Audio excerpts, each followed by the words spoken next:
Hello everyone, আজকে তোমাদের সাথে শেয়ার করব আমাদের জামাই ষষ্ঠীর ব্লগটা। আসলে জামাই ষষ্ঠীর দিনটা কীরকম কাটালাম সেটা একটু লেট হয়ে গেল গো আপলোড করতে, প্লিজ কেউ রাগ করো না। সেই দিন সকাল সকাল উঠে পড়েছিলাম, আর আগের দিন জানো তো শ্যাম্পু করে শুয়েছিলাম রাত্রেবেলা, যাতে সকালবেলা উঠে লেট না হয়। এদিকে শাশুড়ি মাও দিয়ে দিয়েছিল ডিম টোস্ট করে, আর চা দিয়েছিল, বলে একটু খেয়ে নে সকাল সকাল, তারপর তো যাবি ওখানে গিয়ে তো খাওয়া দাওয়া হবেই। তাই ভাবলাম ঠিক আছে একটু অল্প কিছু খেয়েই নিই। আর এদিকে সকলেরই খাওয়া হয়ে গেছিলো, আমার স্নান করে আস্তে আস্তে একটু লেট হয়ে গেছিলো, যেহেতু আমি লাস্টে বসেছিলাম একা একা। এদিকে সব কমপ্লিট করে নিয়ে ভাবলাম যে তাড়াতাড়ি করে আগে যা যা জিনিস দেবো জামা কাপড় সেগুলোকে গুছিয়ে রাখি, কারণ এইগুলোই কী বলো তো ছোটোখাটো জিনিস, তো এগুলো কোনো না কোনোভাবে মিস হয়ে যায়। তাই জন্য ভাইয়ের জন্য শার্ট বলো, কাকির জন্য, কাকার জন্য গিফট কেনা, এদিকে আমার বরকে যে মা দিয়েছে শার্ট, আমাকে দিয়েছে জামা নাইটি, সেইগুলো তো আমরাই পছন্দ করে কিনেছিলাম, তোমাদের তো সেটা শেয়ার করেইছি। আসলে কী বলো তো, আমরাই তো পছন্দ মতন জিনিস কিনি, আমাদের মাপ অনুযায়ী কোনটা পরবো কোনটা ভালো লাগে, মা শুধু টাকাটা ধরে দিয়ে দেয়, বলে তোরা তোদের পছন্দ অনুযায়ী কিনে নে, তাহলে সব থেকে ভালো হবে। এইগুলোকে সব প্যাকিং করে রেখেছিলাম। আর আমার মানে বান্ধবী আসবে আজকে, তার বড়ও আসবে, আমার মা নিমন্ত্রণ করেছে তাদেরকে, তাদের জন্যও কিনে রেখেছিলাম। সব একবারে আমরাই নিয়ে যাব এখান থেকে, মা শুধু দেবে ওদের হাতে। আর এখানে ফল দিতে তো হবেই, ফল ছাড়া তো যাওয়া যায় না। তাই আমার শ্বশুরমশাই সব ফল টল কিনে রেখেছিল আমাদের জন্য, যে তোরা কী নিবি শুধু বলে দিস, সেইগুলো কিনে রাখবো। আর এদিকে আমরা বলেছিলাম কাঁঠাল আনতে হবে না, এই গরমে খেতে চাইবে না। ও মা ঠিক কাঁঠাল এনেছে, বলে কাঁঠাল ছাড়া যেতে নেই, কাঁঠাল তো নিতেই হবে। এদিকে আমার সাজুগুজুর জন্য সব রেডি করে নিচ্ছিলাম, আর এগুলো আমার বিয়ের গয়না। সব কিছু যদিও বা বার করিনি, ওই মোটামুটি গরমে তো প্রচণ্ড গরম, বলো কী আর সাজবো। তাও তো আমাদের বাড়িতে এসি আছে, মানে আমার শ্বশুর বাড়িতে এসি আছে, তাই এসি ছেড়ে নিয়ে সাজুগুজু শুরু করেছিলাম, একটুও কষ্টটা বুঝিনি। তাই জন্য ইচ্ছা মতন সেজে নিয়েছিলাম প্রায় 1 ঘন্টা ধরে। আর এদিকে আমার কানেরটা দেখেছো, এটা আমার বিয়ের মানে গয়না বলতে আমার নিজের হাতে বানানো, মানে নিজের ইনকামে বানানো প্রথম গয়না, প্রচণ্ড পছন্দের, আর খুব শখ করে বানিয়েছিলাম। আর আমার বর 1 ঘুম দিয়ে নিয়েছিল আমার সাজগোজ করতে করতে, আর ওর তো লেগেছিল মাত্র 15 মিনিট, ঝটপট করে দেখলাম রেডি হয়ে গেল। আর আমরা রেডি হয়ে নিয়ে এবার বেরোবো। এবার বেরিয়ে দেখেছো কী রোদ প্রচণ্ড, বেরোতে না বেরোতেই দেখি আমি ঘেমে প্রায় স্নান। আর এইখানে আমাদের বাড়ি তো খুব একটা দূরে নয়, ওই ধরো গাড়ি করে আসতে লাগে 10 মিনিট কি 8 মিনিট এরকমই। এদিকে এসে আমাদের বাড়ির কাছাকাছি মিষ্টির দোকান, জলযোগ টাইপের দোকান সবই রয়েছে, তাই ঠিক করলাম একবারে কিনে নিয়ে বাড়িতে ঢুকে যাব, কারণ বারবার করে তো বেরোনো সম্ভব না এই গরমে রোদের মধ্যে। আর আমাদের বাড়ি মানে আমাদের ফ্ল্যাট হচ্ছে 4 তলায়, সেই ওপরে একবার উঠে গেলে কারোর ইচ্ছা করবে না নিচে বারবার করে নামি। তাই জন্য একবারে সব কমপ্লিট করে নিয়ে সোজা চলে এসেছি ফ্ল্যাটে, ঢুকে গেছি। আর সোজা কাকাদের ঘরে আগে ঢুকেছিলাম, কাকারা যেহেতু নিচতলাটায় থাকে, তাই কাকাদের সাথে আগে দেখা করে নিয়ে আমরা উপরে যাই সব সময়ের জন্য। আর এখানে ঢুকতে না ঢুকতেই বললো যে দিদি দেখা হলো, দিদি বললো আয় আমাদের ঘরে একটু দেখা করে যা। এদিকে দিদির ঘরে যেতে না যেতে ডিম সিদ্ধ করেছিল, ওরা মনে হয় খাবে বা কিছু, আমাদের জন্য দিয়েছে, বলে এখন এই মুহূর্তে কিছু নেই, তাড়াতাড়ি করে এটা হাতের কাছে আছে, তাড়াতাড়ি খেয়ে নে। এদিকে দেখেছো আমার মা পুরো রেডি হয়ে রয়েছে, এদিকে দেখি শাড়ি ঠাড়ি পরে উনি পুরো ফিটফাট হয়ে গেছে। আমরা এসে আগে আইসক্রিমগুলোকে ফ্রিজে ঢুকিয়ে দিয়েছি, কারণ নইলে গলে যাবে পুরোটাই, সেই জন্য ভাবলাম আগে ফ্রিজে রেখে দিই। আর এদিকে মা ফলগুলোকে সব ঝটপট বের করে নিচ্ছিল, কারণ অনেকক্ষণ চাপা থাকলে নষ্ট হয়ে যাওয়ার ব্যাপার আছে না, গরম তো প্রচণ্ড। আসলে কি বলো তো, আমাদের না ষষ্ঠী পুজো যেটা হয় নর্মালি, সেই সবের কোনো নিয়ম নেই আমাদের বাড়িতে।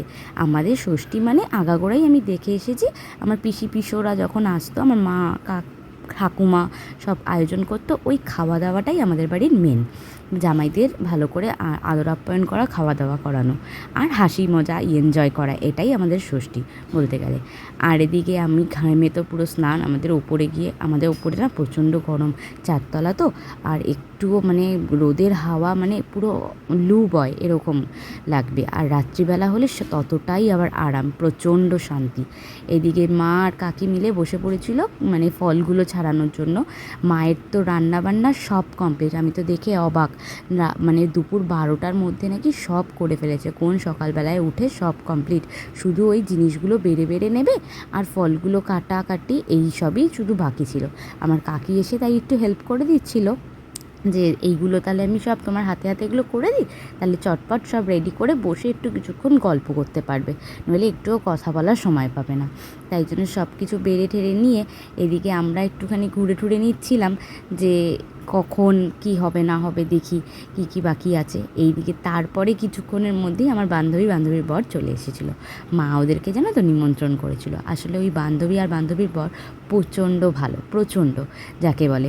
আর এইরকম বান্ধবী পাওয়াও ভাগ্যের ব্যাপার সত্যি কথা বলতে। আর আসলে কি বলো তো, ওর সাথে যে আমার সেই রকম ঘনিষ্ঠ বন্ধুত্ব ছিল একদমই কিন্তু না।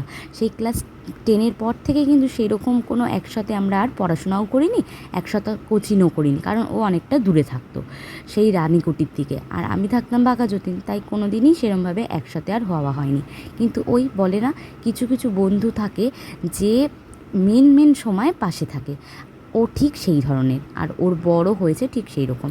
আমাদেরকে ওরা প্রচণ্ড ভালোবাসে, যেরকম আমার বাবা মাকে আমাদেরকেও ভালোবাসে, আর আমার বড় ওদেরকে প্রচণ্ড পছন্দ করে।